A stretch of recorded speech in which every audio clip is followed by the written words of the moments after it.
पालम येथील लंबोदर गणेश मंडळ सर्वाआधी गुलाल टाळून फुलांच्या वर्षावात विसर्जन करणार। गणेश मंडळाचे आवाहन। पालम येथील लंबोदर गणेश मंडळ ऑटो पॉइंट गणेश मंडळाची स्थापना 44 वर्षाखाली झाली आहे। या गणेश मंडळाला पोलीस प्रशासनाकडून प्रथम पारितोषिक देण्यात आलं आहे। गणेश मंडळाच्या वतीने महाप्रसादाचे आयोजन करण्यात येत असते। तसेच शासनाच्या नियमाप्रमाणे डीजे मुक्त, गुलाल मुक्त व शांततेत विसर्जन करण्यात येते।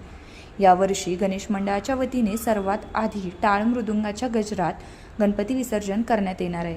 तसंच गुलालाऐवजी फुलांचा वर्षाव करत विसर्जन करण्यात येणार असल्याचं गणेश मंडळाच्या वतीनं सांगण्यात आलं आहे। याविषयी आमचे DDM न्यूज चॅनलचे पालम प्रतिनिधी शांतीलाल शर्मा यांनी मंडळाचे अध्यक्ष यांची घेतलेली प्रतिक्रिया। या वर्षी आम्ही प्राण मूर्तीची प्रतिष्ठापना करतो आणि जेव्हा सगळे व्यवस्थित असते आणि डीजे मुक्त, गुलाल मुक्त आमची मिरवणूक निघते टाळ मृदंगाच्या घोषामध्ये आणि फुलांच्या उधळीत आमचा गणपतीचे विसर्जन होते।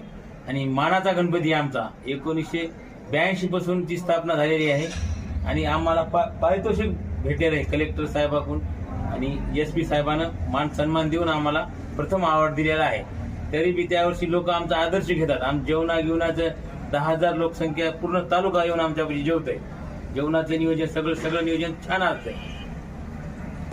ह्या बी वर्षी आम्ही सगळ्यात अगोदर विसर्जन करतो दरवर्षीप्रमाणे ह्या वर्षी बी करणार आणि ह्याची शासनाला पोलीस प्रशासन दखल घेऊन आम्हाला मान सन्मान चिन्ह आणि प्रथम पारितोषिक आमच्या क्वालिटीकडे बघून देण्यात यावं।